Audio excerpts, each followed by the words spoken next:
maybe you'll find somebody who will direct you to a better opportunity somewhere. For early career opportunities, some are PhD, and there are others that are a master's. Wellcome Trust, MRC, they have had career opportunities for masters, and others for PhD. Yes, early career can mean PhD. Because when you finish a PhD, you are just beginning. So again, look for opportunities. Some may be for PhD, some may be for masters. That's how the funders are taking it. So widen again your search. There are opportunities for early career for those who are doing masters. The last one was it wasn't so clear, but at least I picked this idea of taking my ideas. Taking my ideas two ways. Sometimes the students or the young investigators, they really distort the story that it's my idea.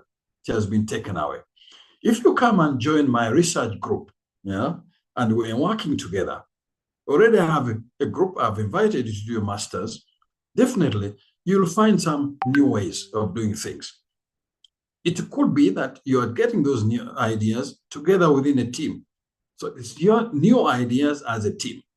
Of course, there are times when it's your new idea. Yes, idea, you should be allowed to carry on with the idea. Me as a supervisor, mentor, it is unethical to claim somebody's ideas. If you are a supervisor and you take other people's idea, students' idea, you're a bad supervisor. And if you are an institution and that is found out, it could be really taken as a very serious case that needs to be investigated. It's not allowed. But also you need to know what you take as my ideas. Is it a team idea or is it really? So there must be also clarity on that. Sometimes we get false claims. But if it is true that people take people's ideas, that is a real problem that needs to be addressed and should not be entertained. It's a gross violation and ethical violation. I think I've tried to answer. I hope I've satisfied. And if not, we can be in touch. Thank you, Professor. And specifically, this is Vincent again. I appreciate the feedback, but on the personal one-on-one talk, probably I will request we get your contact. Could be an email. Yeah, an email will be sufficient for us to follow you up one-on-one. I thank you once again. Thank you very much. Eric will provide you my email and contacts. Okay, it can be posted to the chat. Professor, I'm seeing some 2 hands which persisted. I would request we take those 2. Each one will take 1 minute. Joel first and Richard. Joel unmute 1 minute strictly and Richard follow with 1 minute because we have a third presenter who is waiting online and we have kept him. Proceed. Okay. Thank you very much, colleagues and the professor, for the presentation. I'm so grateful, and being my first time, I've learned a lot. I just have 2 questions directed to Professor. One is that for scholarships, I have a bachelor's, but I would like to go for a master's through a scholarship. But most of these scholarships are within research organizations. So must one first be with your organization to acquire these scholarships? Say, for example, maybe UVRI has.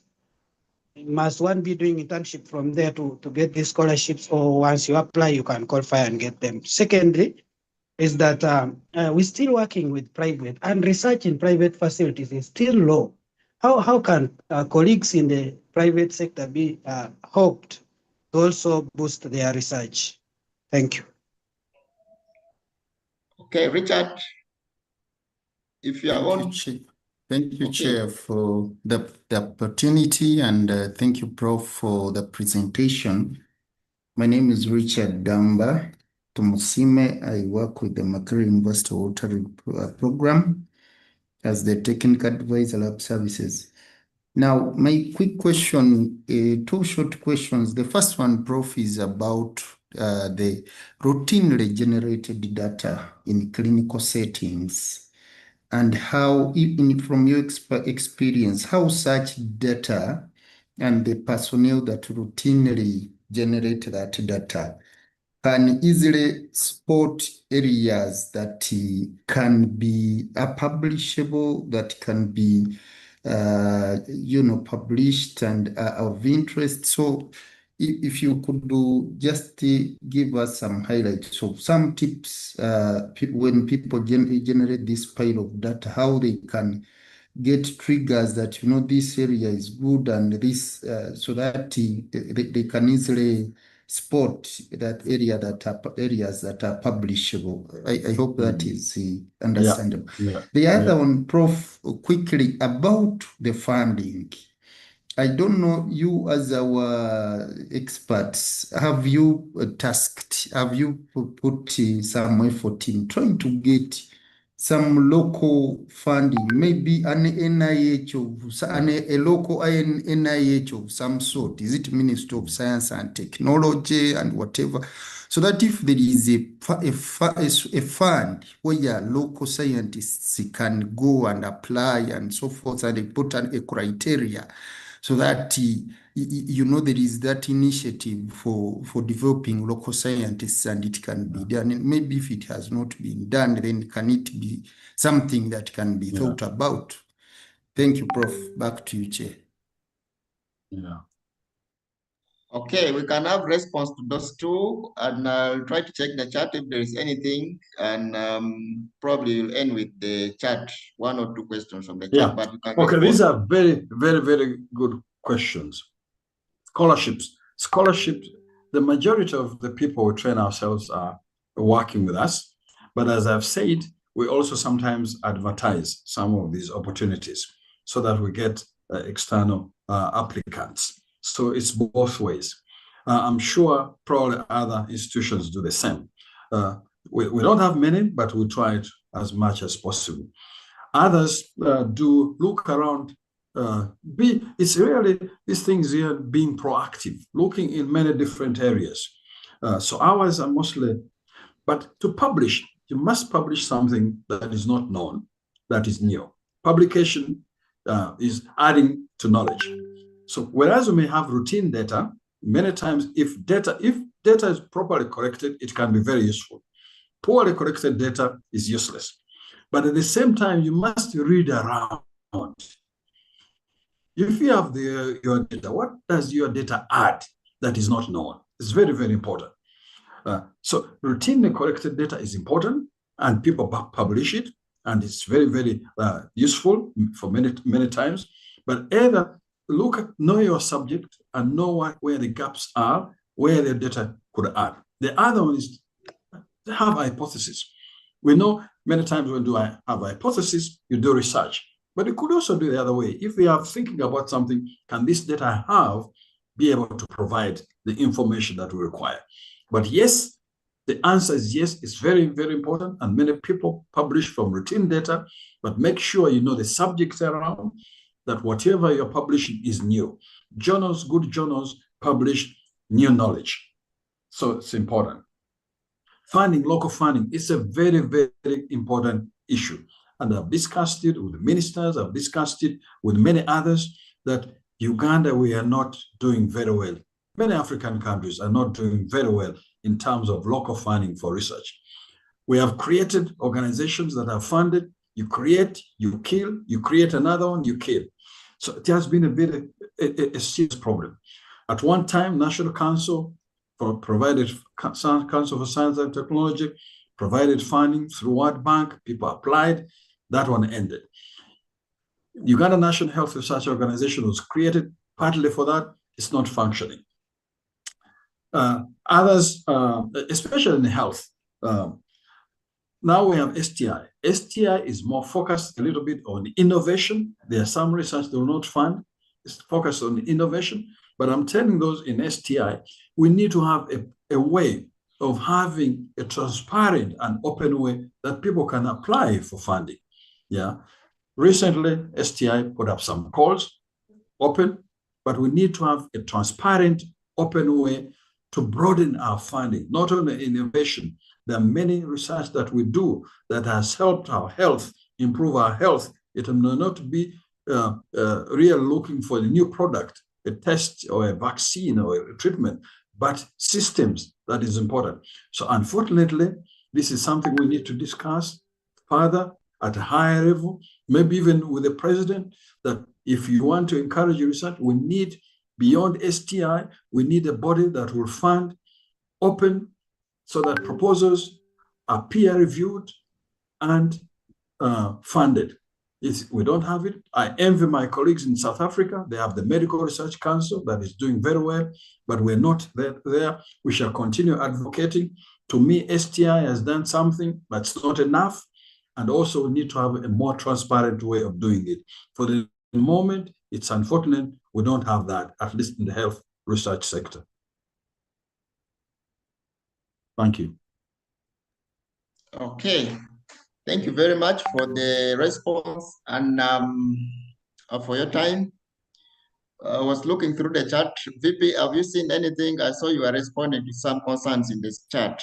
I didn't see the one which is directly now for the professor. I think if you have seen anything, can bring it up. Okay. So once again, thank you for your time. We are going to take it up from the guidance you've given us, and we know the professionals have taken note of the areas that they are in need. We still urge you to continue being with us. Once we reach out to you, anytime you can be available. Okay. Maybe the president won't tell us something. Please, and we'll let the professor go before Timothy comes in. Yeah, thank you so much, Professor and my director. In a special way, I want to pay tribute to you on behalf of the Uganda Medical Laboratory Fraternity. We are always very grateful for your time. But maybe to the general audience, UVRI, I think there's a point that Professor mentioned about internship at UVRI. Everyone has near equal chance to come and do internship at UVRI. When you log on the website, UVRI's website, there are standard forms which are uploaded by the training coordination department where you can actually apply electronically or remotely from wherever you are. And then you can download the form, apply, put in your details, and upload. So there are also contacts there you can follow up. I can assure you that when it comes to allocating internship opportunity, I think UVRI and MRC is very, very impartial. Like it's given on merit. So those ones who are doing their degrees and their masters, I've seen so many of you around here. And sometimes if you are lucky, the internship is paid for. And sometimes again, if you have more luck and maybe the project is for a longer time, that's also an entry point. So you can try your luck. For professor's contact, I will try and share it with, I will talk to Babiri. What I know about Professor always responds to email when you write to him. That one I'm quite sure I think is the most efficient communicator I know, at least at this level. Thank you. Fine. All right. Thank you. Okay. Okay. Can we Thank show you very some much. flowers for Professor as he logs out? Some flowers, some love. Yeah. But still, just a moment. There Okay. is a participant who has persisted with a question here. He's saying, how do we position ourselves to attract a 2% budget allocation promise in the budget by the president? And this question is from Innocent Rebaze. He has sent it several times. I decided to just read it the way it is. 2% for research, or for 2% for research? Innocent, what do you mean? Yes. The president did say we have 2% for research in the next budget. How do we get this fund pro? Okay. We need to look at this budget very well. You know, there have been declarations in the African and everywhere, African Union, that will put 2% of GDP into health, to research. I know that many countries have failed, the up and down. But if this is a new promise, we need to look in Matthias' budget. Is it there? I know, by the way, I don't want to really be bad, but research funding is very, very low in in Africa and even in Uganda, funding for research.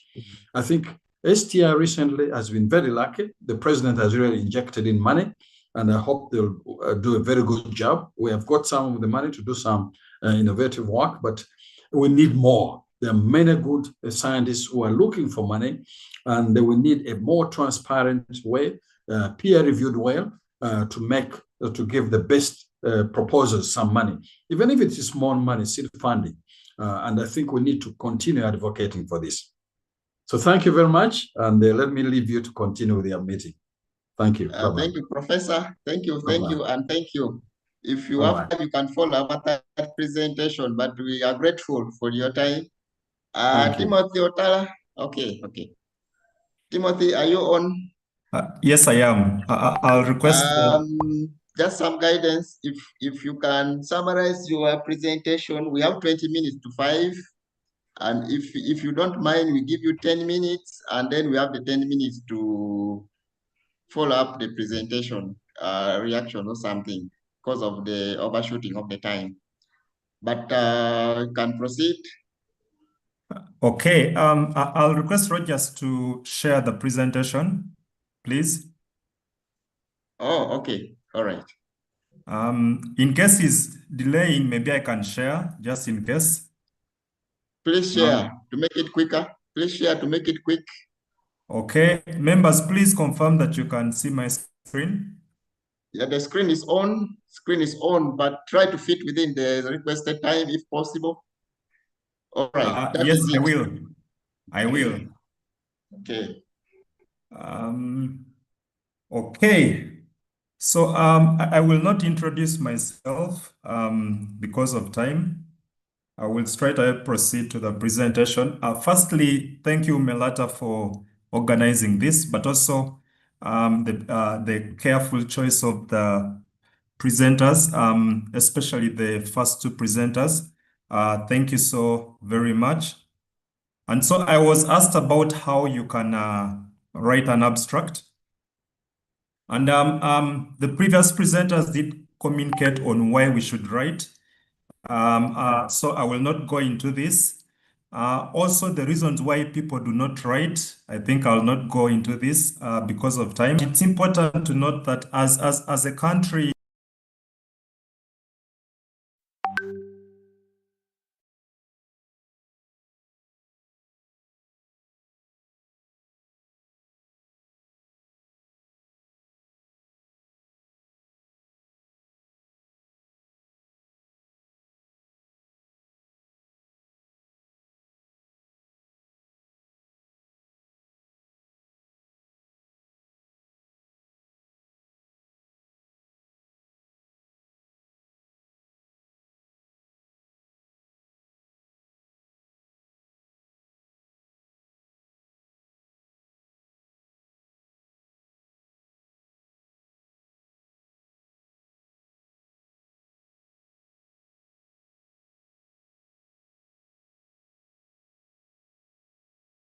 the scientific abstract which Dr. Benson did talk about is usually in what we call the IMRAD format.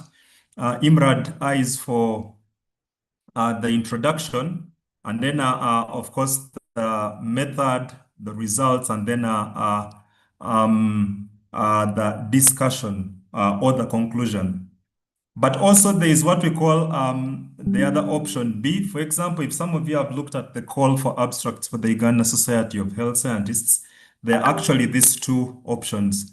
So for the option B, the format is, it looks at the issue, it looks at the description, and then it looks at the lesson learned, and then it will look at the next steps. So usually, of course, most of the work that we do sometimes is not really scientific, so you can actually be able to write using this format. And of course, Dr. Benson did quite a good job to tell us the kind of papers that we can be able to write about. And so it's important for us to know what to include in any conference abstract, and of course follow the structure, like I said. So I will get to the title. Usually, whenever we are scoring abstracts, and I'm humbled to be a peer review of many conferences, but also in a number of journals. And usually there's format that they follow, and they follow this to the details. So sometimes when you look at conferences like Interest, which can receive over 10,000 abstracts, you get that the competition is really, really very tight. So they look at all these nitty-gritties. I mean, for some of our conferences, say like Umlta, sometimes you may hardly get more than 100 papers. So you get that probably the competition is not as stiff as some of these international conferences. So it's important that we pay attention to every detail. And so usually for the title, there are 4 key things that must be in a title. Every title must look at the what, excuse me, but also it should be able to look at the how, it should be able to look at the who, and then the where. I have given an example here. For example, there is a paper that was looking at pre-exposure prophylaxis in real life, experience from a prospective, observational, and demonstration project among men who have sex with men in Benin in West Africa. This was a paper that was presented at Interest, last year's Interest conference. I was humbled to actually have a paper there too. So if you look at this title, the what actually is the pre-exposure prophylaxis. The how, it's a project that is using a prospective and observational and demonstration approach. The who is, it's among men, and then it is being conducted in Benin, West Africa. So for your title, you need to look at these key things, but also it should be short, it should be specific, representative, informative. Usually for most of the titles, if the word counts are usually more than 18 to 20, sometimes that is, of course, that does not really meet the criteria. So again, I did give examples here of different papers that were presented at last year's Umlta Scientific Conference. I thought we could look at it and tell if at all the 4 things in a title are on, but because of time, I'll not go through that. I'll go to the next part. So usually for the introduction, there are key things that we actually look out for. And the introduction is like the foundation. It's more like where you start from. And usually in an introduction, it helps to set the rationale, the foundation for the study. So here you're telling us, you're introducing the subject, but also you're telling us what is not known about the subject. And then one important thing is you need to include the main objective of the study. So those are 3 key things that we actually look out in an introduction. So as we score your papers, if they don't have that, then of course you actually are losing the marks. I won't get here because of time. Yeah, so this is again an example of the introduction. I talked of the 3 key things. You're introducing the topic a bit, but also you're telling us the issue, the problem. You're telling us what is known, what is not known about the study, and then you tell us the main objective, which is the aim of the study. So another very key thing is the methodology. And usually in the methodology, of course, there are key things that we look out for as we score these papers. Of course, in the methodology, you're telling us the how. How did you conduct the study? But also you're telling us where you conducted the study. You're telling us the study period. You're telling us the outcomes. You're telling us about the study designs, the participants. So again, these are key things that we actually look out for in in the methodology. And if you don't have them, you are actually losing marks. Here, the methodology is more like the plan of a house, as you can see. Again, because of time, I'm rushing. I think I should be able to conclude in 2 or so minutes. So results. Now for results, you are actually telling us about the things that you set to do, the objectives. Because for every study that you are doing, there's a problem, and then you have study objectives. So this is what actually we look out for in the results. Okay. Of course, results are also called findings, and an example here is an example of results. We are now here, they are saying overall 204 HIV negative men initiated PrEP. And of course, as you're telling us about the results, you're telling us, first of all, usually the social demographic characteristics of the participants, and then you're telling us about each of the objectives. Also, you're telling us about the statistical significance of the study. Okay, you're basically telling us about what you found as you carried out the study. And so for conclusions, you are actually telling us now, after conducting your study, so what? Now what? Okay. And so usually now here, you can tell us about how will these findings actually impact the people, but also probably inform Ministry of Health for any policy reforms. And so you're actually trying to tell us what your results actually mean. And of course, as you do this, you're looking at also the current evidence, the other studies that have been conducted on this. So actually, you are, as you report, you are telling us what your results mean in context of the current evidence. And then also you should be able to interpret your results for the audience. It's very important that as we write, don't really use a lot of jargons. Make your writing as simple as possible for anyone who is non-scientific to understand what you have written about.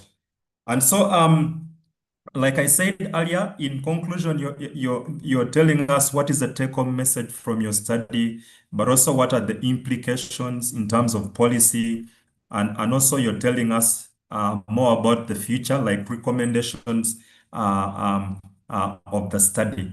So I think that is it for now.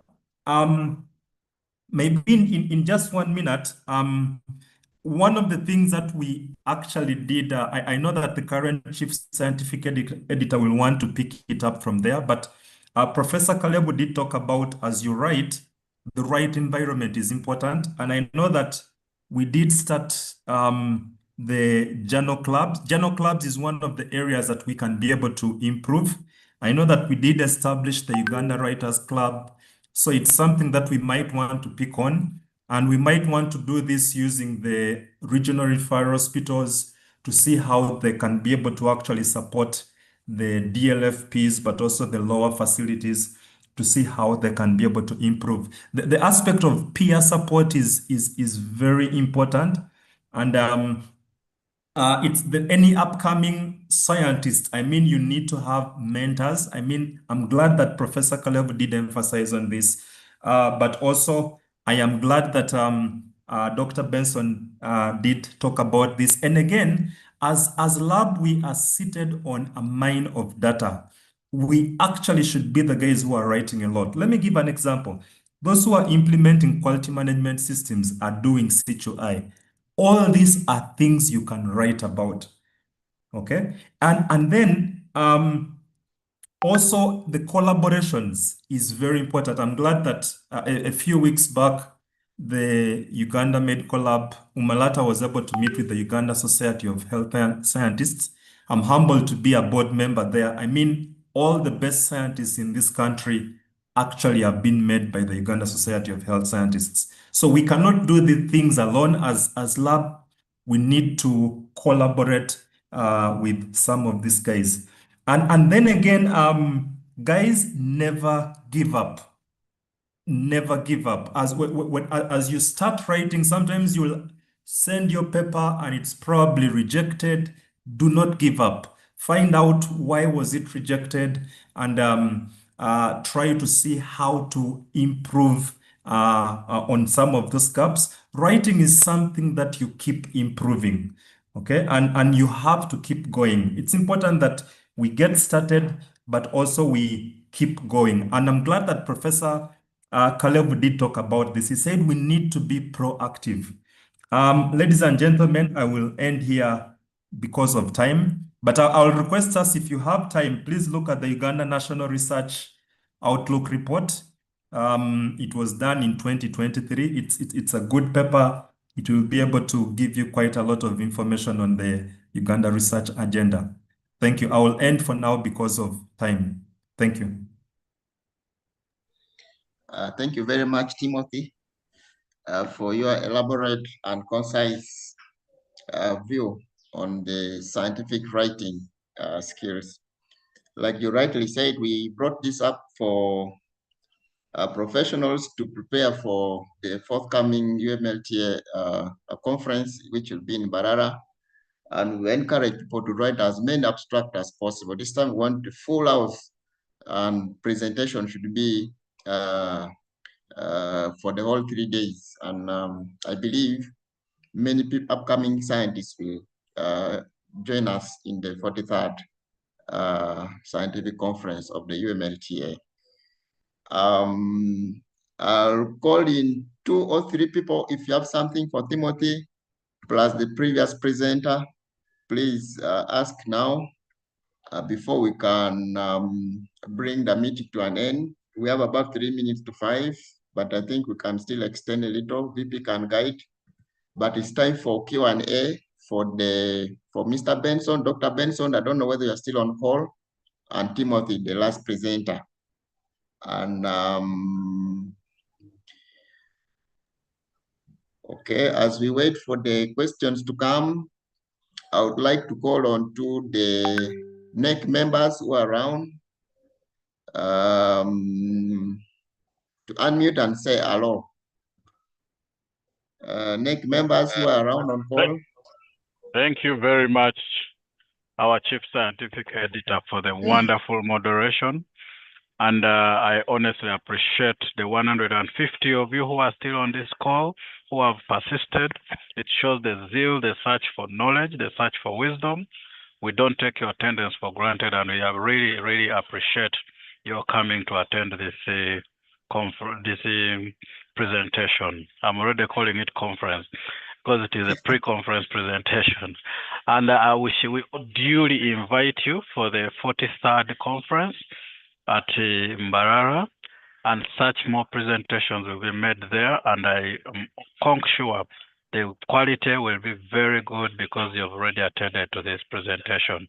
And we also kickstart you in your way to journal publications.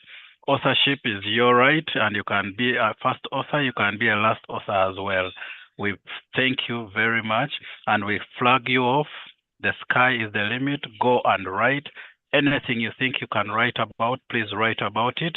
Let the journals decide whether it is new knowledge or not new knowledge.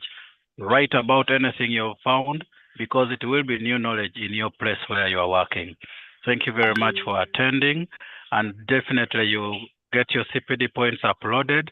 Probably end of next week, we shall be able to have uploaded your CPD points. So check through your channels out there, Allied Health, and you will be able to see.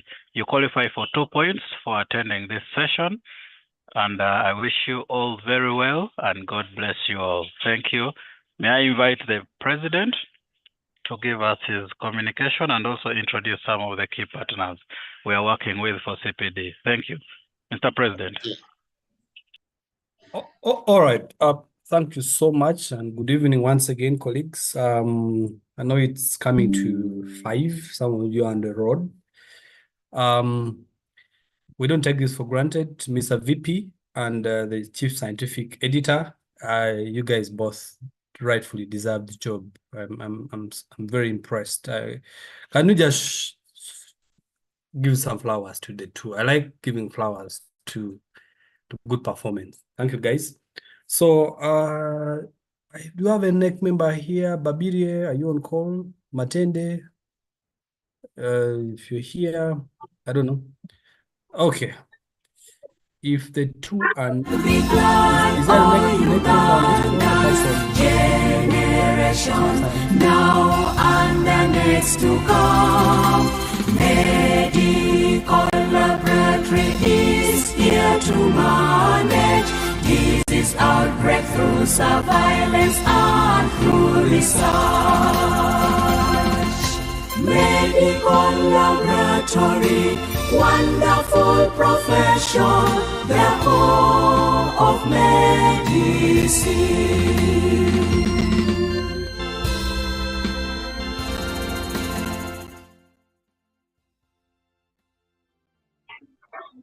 Okay.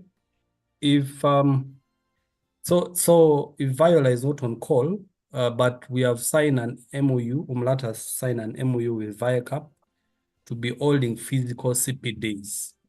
So this physical CPDs is basically for people in hard to reach area, but even us who are in easy to reach area, because knowledge transfers better in the physical environment. So Umlta is going to give all forms of support to ViaCap, the official, our partners. And yes, there might be some fee that they will charge because they have to pay for the venue, they have to pay for the expert, amenities, utilities, and so forth. So yes, when that time comes, please contribute, pay some little money to just help us catch up with the utility bills. That is the ViaCap. So we shall be communicating their schedules. We're also considering maybe giving them some slots on online CPDs. Our second partner is Jepaigo. Michael Roger, I guess it is Jepaigo that is hosting us on this. Not yet, right? Are they the ones that provided the link and the IT support, or not yet? VP. Okay, so we have our second partner called Jepaigo. So they're the official IT partner for Ministry of Health, and they have offered to extend their service, their kind and general service to Umlta. So they will be basically helping us, one, provide cheap, reliable, and secure internet, and also help working with the office of the SG to develop a membership database. We want each of you to have their data, that database where can talk about your employment record. If there is an employer who wants to hire maybe an expert in this field, we just go to the database and we can unpick. Also, we want to use our website to advertise you guys with your businesses and your areas of expertise. And so we shall work with Jepaigo to make sure your database is built, but also circulated globally. But that can only happen if you are a registered member of Umlta. That's unfortunate, or that is a fortunate bit of it. So what is the call to action? Can we please register in big numbers? So that the association can have weight, including bargain. You see, in this CPD, don't be shocked to find that even one time the president, we can invite the president of this country to have a CPD talk. Recent is looking for audience to convey the message to. So if we tell him we have a group of people test blood samples who want to hear you, remember he's nearing the 2026 general election. So, I mean, you can show up, but then before the president comes to talk to us, or even a person to the caliber of Professor Ponchano, they look at the membership database. If you're few, it's difficult to convince him. So can we register big numbers? The other partner is Uganda Health, the Uganda Health Society, yeah? Uganda Health Research Society. So we have held meeting with them, and for them, they want to support Umlta in the aspect of research. Now, you guys were talking about funding. Those guys have a component of funding. Most of them are very seasoned researchers who have won big grants. So they're interested in sub-granting Umlta, or at least making Umlta to earn with the lab component of their research. So I even suppose my good professor should be a member of that Uganda Health Research Society. So we have had meetings with them, and I'm asking the SG to expedite our MOU with them, because usually studies are done and the lab component is left to whoever wants or to whom it may concern. So they want to formally deal with us. So if, for example, they want to do studies on rabies, or they want to do studies on, I don't know, clinical chemistry, we can identify like a private lab that is doing was very good standard of clinical chemistry test, will be running control. Then we can recommend and say, okay, let's give the component of this lab as a lab X, because he's our member and enrolled on our database. So those are also opportunities, and they'll be routing this through Umlta. So again, make sure you register. So we shall formally unveil them. And the other thing is they have a component of, they have a scientific conference this month, this year, towards November, December. Timothy, you're here. And they say they're interested in funding innovation in lab practice. And the area I had hinted to them was microscopy, innovative way of doing microscopy, come with innovative way of doing ZN, or of doing TB microscopy, quantifying malaria parasites. Those are the areas that they want to fund the best innovative ideas from the lab fraternity, and also support this person to maybe conduct and extend the research. So SG kindly follow this up so that we can actualize them. Please make that a priority. So that's our third partner. I don't know if we have any representative of UHS here. Timothy, are you able to make any small addition to this? Yes, thank you, Mr. President. The Uganda Society of Health Scientists Conference will be from 7th to 8th of August, 2025. And of course, we are waiting for the signing of the MOU. I want to request the SG to follow it up with the team on the other side. But also I want to encourage us that, of course, Professor Pontiano talked about collaborations. If you talk about all the big names in Ugandan research, from the VC of Mbara University, all the big names in Makerere, Pontiano, all these have actually been Uganda Society of Health Scientists members. So it's an opportunity for us to collaborate. Thank you. All right. Thank you, Timothy. And I want to reiterate that we shall always give priorities to registered members of Umlta in terms of giving them business, giving them opportunities, marketing them at individual level, or marketing their businesses. We are determined, giving them recommendation letters for jobs. We shall do that.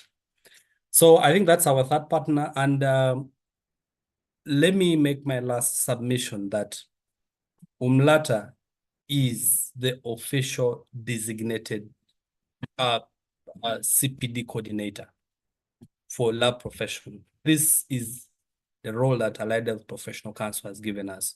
So you can, for example, you're having your CPD at Health Center 4 or Health Center 3, just let the VP know.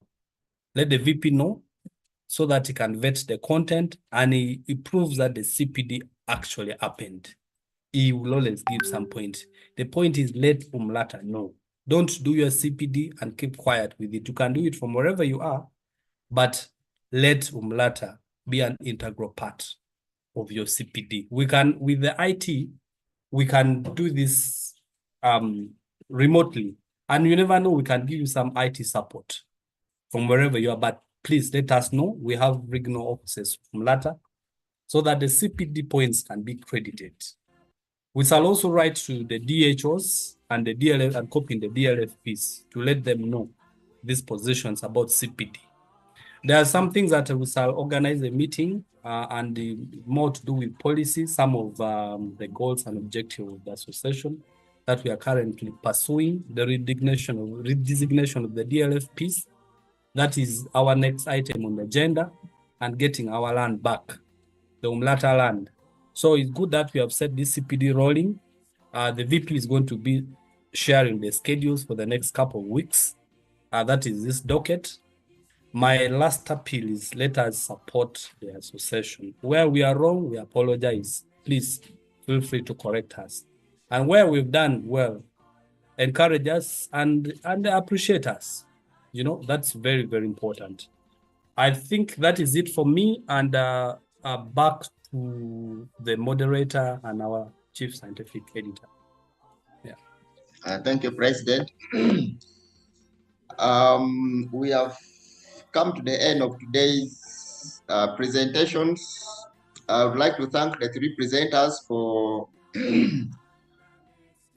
their time and knowledge that they have imparted on us. It is upon us now to take it up from there and improve on our skills. But we still urge all professionals to write some abstracts for this forthcoming conference. The conference theme, main theme, is innovation and excellence in laboratory practice. That is the main theme. And there are some themes that you can base on your area of write-up.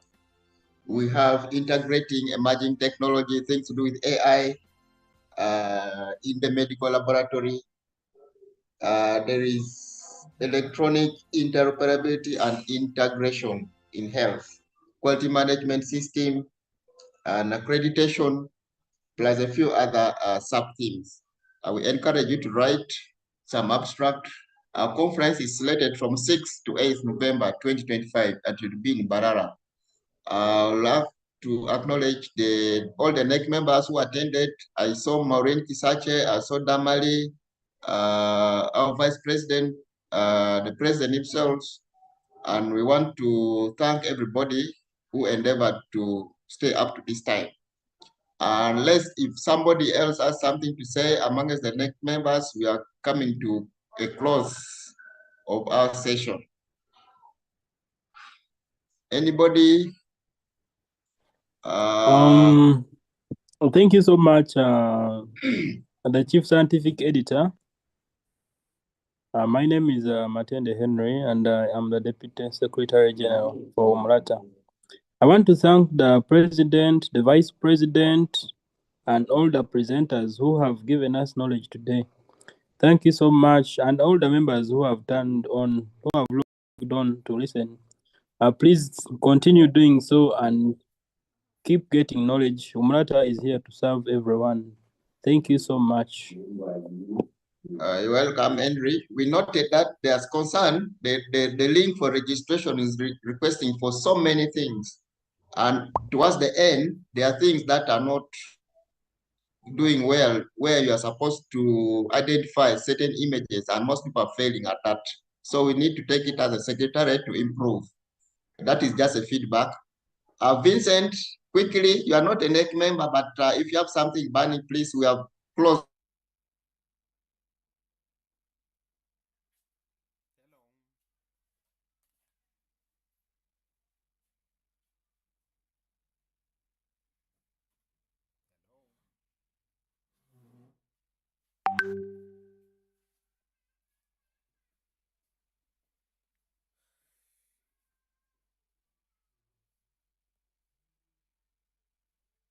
Recording in progress. Okay, so the meeting is closed. Thank you very much. We can exit that way. Vincent, what were you saying? You are not talking. No, I don't know whether you cut me off or the network. Mine was just a vote of thanks from the board. As a member of the Medical Lab Technology Board, we appreciate this.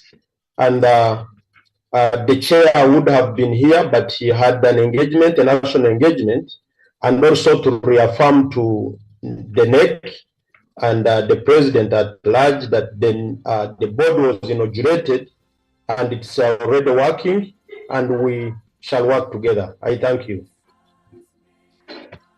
Thank you for that report, Vincent, and well noted. We are in touch, and we encourage the board to be strong enough to advocate for the professionals.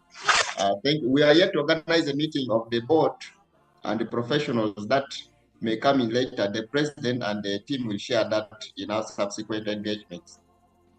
Thank you. Bye to everybody.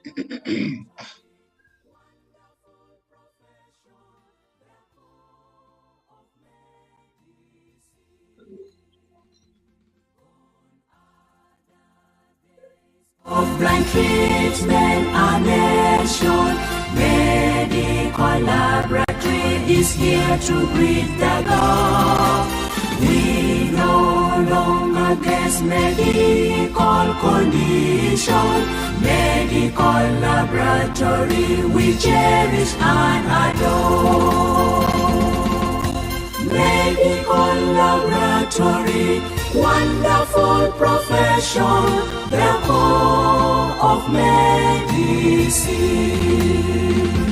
Let us rejoice and be glad, all Ugandans, generation now and the next to come.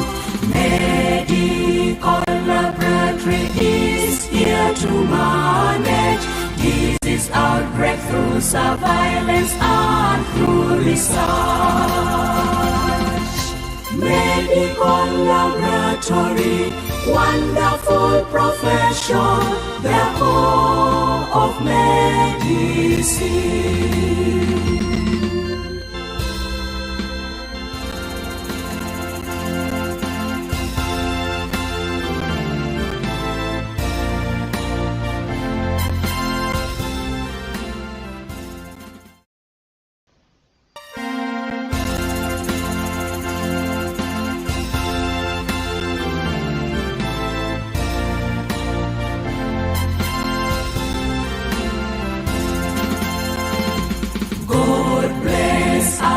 Men and women of Uganda, serving in the medical laboratory.